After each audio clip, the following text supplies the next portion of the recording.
সালা পেট মোটা আর কত খাবি? খাওয়া বাদ দে, আমার জন্য একটা অক্টোপাস ধরে আন। ঠিক আছে দিদা। দিদা আমায় পেট মোটা বলল, আজকে আমি সমুদ্রের থেকে সবচেয়ে বড় অক্টোপাস ধরে আনবো।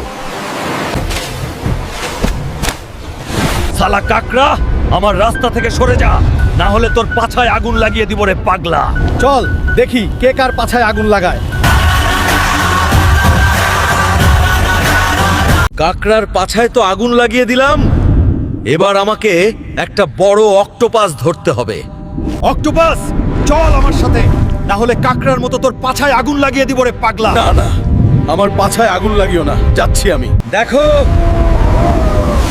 সমুদ্র জুড়ে আমার অক্টোপাস দৌড়াচ্ছে। দিদা বাইরে আসো, তোমার জন্য অক্টোপাস ধরে আনছি। আরে তুই তো সত্যি পেট মোটা রে।